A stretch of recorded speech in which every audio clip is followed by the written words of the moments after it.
After my time with the Focal RA Evo X number 3 speakers, I was curious to see how other speakers lower down their food chain, so to speak, sounded. So I requested some. The Focal Tiva number 3D is a floor-standing speaker with an Atmos module built right into the top, which of course makes it awesome not just for music but also movies, which is why I requested the center channel alongside these speakers for this review. The floor standers retail for $14.99 US each, and the center channel retails for $6.49 US. The number 3D is one of 3 floor-standing speakers in the Tiva lineup, and it's available in 3 colors: dark wood, light wood, or high gloss black. My samples arrived in dark wood, which features a dark gray baffle. If I'm to comment on the overall design, there's nothing much to really write home about. It's a really basic, standard-looking speaker set. There's no flash, but it is smartly finished, so, you know, speakers. The center speaker airs on the larger side, but it matches the floor standers quite well. Just make sure you have enough space below your TV. Like in my RA Evo X review, the center speaker in my setup, just because I don't have the TV wall mounted, just creeps onto the lower edge of my TV because I have my TV on like elevated stands. It's not the most ideal setup. In my future home, I will definitely mount the TV and have tons of clear space for the center channel, but for right now, it works. Included with the floor standers is a plastic stand that you attach with screws. It's not awesome, and when you're installing it, it's kind of a bummer because it's cheap looking and cheap feeling, but once it is installed, you can choose to just completely ignore it, and it is actually functional because it angles back the speakers a little bit to help either time delay the drivers, but also help that Atmos module angle better to hit the ceiling at the right angle to reach your ears. So I can live with it. Speaking of drivers, you get 2 6.5-inch slate fiber drivers, 1 6.5-inch slate fiber mid-range, 1 1-inch inverted dome tweeter. Frequency response is 48 Hz to 28 kHz with a low frequency point of 39 Hz. Sensitivity is 91 decibels. Crossovers are 270 Hz and 2.7 kHz. Nominal impedance is 8 ohms with a minimum of 2.9. Around the back, you get a bass reflex port and 2 separate sets of binding posts for each system, Atmos and the normal floor stander. The Atmos speaker is a 5-inch full-range speaker. Frequency response is 100 Hz to 20 kHz. Sensitivity 91 decibels with an impedance of 6 ohms. The recommended power amplifier is 40 to 250 watts. Each speaker weighs just under 50 pounds. The center is a 2-way sealed box center. You get the same 2 6.5-inch mid-bass drivers and the 1-inch inverted dome tweeter. Frequency response is 59 Hz to 28 kHz. Sensitivity 91 decibels. Impedance at 8 ohms with a minimum of 3.8. And the recommended power is 40 to 200 watts. The associated equipment for this was the Marantz Cinema 70 with the front, left, and right going into the Cambridge Audio Evo 150. My source was the Apple TV 4K. My sub was my trusty B&W 610, which is in dire need of an upgrade because it's kind of showing its age. I probably need to replace it with something sooner than later. And my rears were the Q Acoustics 3020i's. I place these speakers pretty much in the same position that I place every other speaker in my living room. If I'm being honest, I don't have a lot of leeway in where I can place speakers in this room, so every speaker that I get in for review ends up in pretty much the same spot. 8 inches away from the wall, about 8 feet apart on either side of my media stand, and that's where they live. I decided to just run through a bunch of the same tracks that I played with the RA Evo X speakers because that review is still somewhat fresh in my mind, and the way those speakers perform, because it completely bowled me over and I love that speaker, that like, let's just see how some of these tunes go. So here are the tunes. Celestial Navigation from the late great Marcus Intellects, Infinity from Photech, Delusions from Severn Paradox, Shadowboxing from Doc Scott, Cocoon from Bungle, and Former Self from Overlook. On the RA Evo X, I voluntarily disabled the tone controls, but on the 3D, I actually left them on because while they did sound pretty good, they didn't have the same level of impact, the same amount of bass output, the same fullness of sound. That's not to fault these speakers in any way. I mean, the RA Evo X costs quite a bit more. It's bigger, it's got an extra driver. There's a lot of factors there, but Yeah, I left tone controls on for my music. Now, it should be noted that I am in the minority of people that likes artificially boosted bass on their non-review listening time. For those wondering about that bass, there is tons of it. With tone controls disabled and with the subwoofer turned off, there is so much usable deep bass. If you like classical, jazz, rock, hip-hop, you will be fine with these speakers belting out bass. There's so much depth. It goes beyond just having a nice deep kick drum. There's great articulate, usable bass from these speakers. If you're the type of person that doesn't want to implement a subwoofer for whatever reason, I don't think you would miss one with this speaker. I did try switching out the amplifier to the CX-81 Mark II, and I recall using the Mark I on the Focal RA Evo X and just trying it out, and I immediately went back to the Evo 150 because it didn't feel like it was powering that speaker well enough. But with the 3D, the 81 Mark II works just fine. Like, especially with the 91 decibel sensitivity on these speakers, like they're easy to drive. The 81 Mark II powers it no problem. And so I decided to just leave it connected for my next round of listening when I switched genres into the golden age hip hop. Those tracks were Adrenaline from Mobb Deep, Stakes is High from De La Soul, Troy from Pete Rock and CL Smooth, and Make 'Em Envy from Dilla.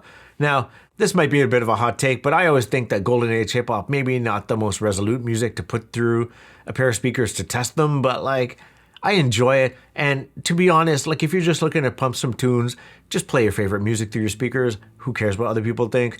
But like for the purposes of this review, in the good and loud section of this, I guess, like, it sounds good. It plays good and loud.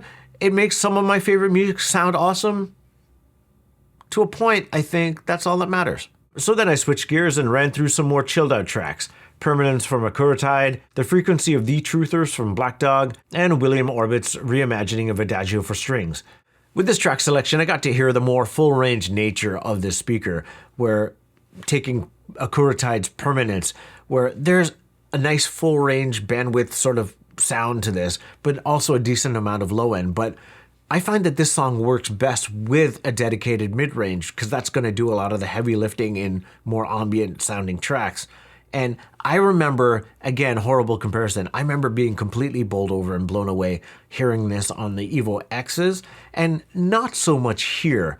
But on the flip side, hearing Vril's Manium, it sounded almost holographic. And, you know, it might be by right of how Vril made that song, but like with these speakers, it sounded really, really good.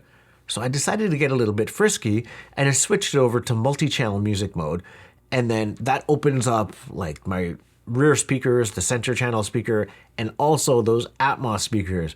And if you get a chance, or if you have an Atmos setup, just put Manium on from Vril and just put it in multi-channel. And if you have extra surround speakers, you know, maybe comment below and let me know what you think of how it sounds. I'm curious. But yeah, sounded really good with this system. With highs, that Adagio for Strings reimagining, I find on certain speakers that around the 630-ish mark, that like it goes all to highs, and on certain speakers, especially with like more metallic tweeters, I found that it gets a little bit grating.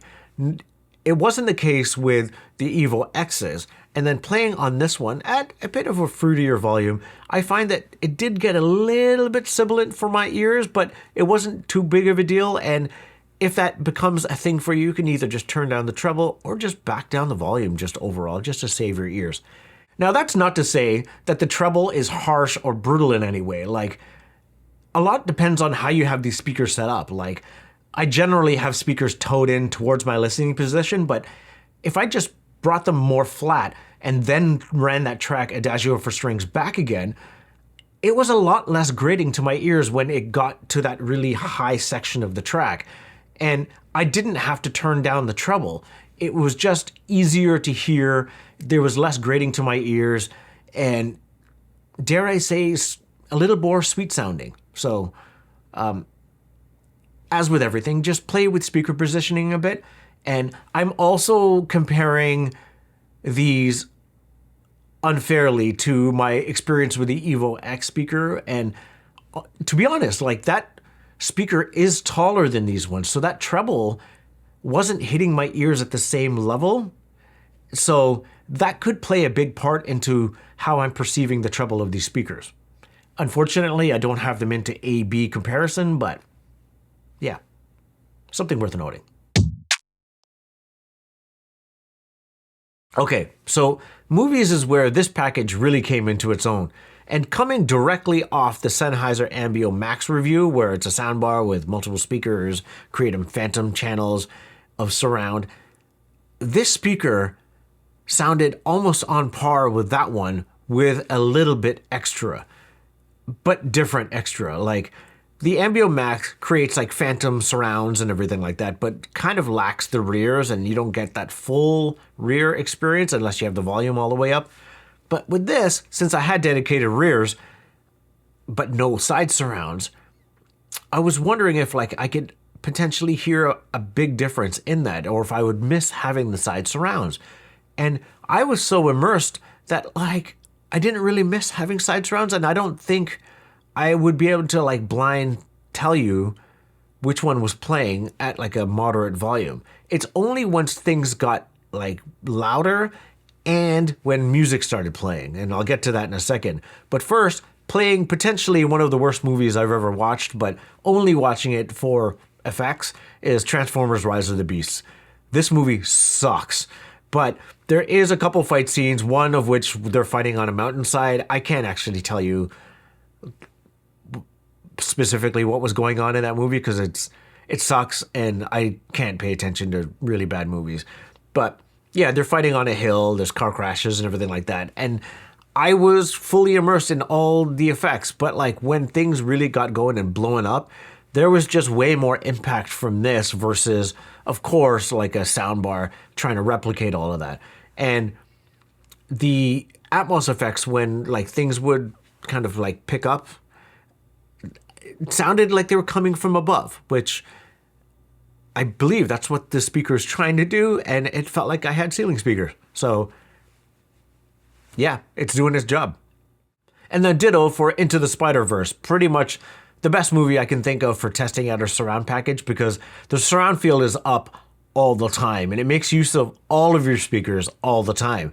But the key difference between this speaker package and something like the Ambeo Max is there's a lot of music playing in this movie. And when like Biggie Smalls is playing or the Black Sheep is playing, like my front speakers being large now thump out that music and it sounds incredible. So if you were looking for like, hey, what would you pick, the soundbar over a home theater package? I would go home theater package every single time, especially one like this, because in the times where music does play during a movie, you get more impact. It's more visceral. I like it more. This rules. I think that this is an exceptional home theater package. It makes everything I played through it sound really good. And it's no small sum, but if you consider relative to the rest of the home theater landscape that if you're looking for large-ish speakers to power your home theater system, that this could be considered a bargain, because other home theater packages are the equivalent of a small car. And if you can't stomach that, like I pretty much can't, then this is a viable option. And you don't have to shell out for installing height speakers because they're built in.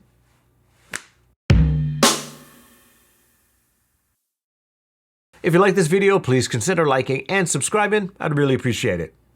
Cheers.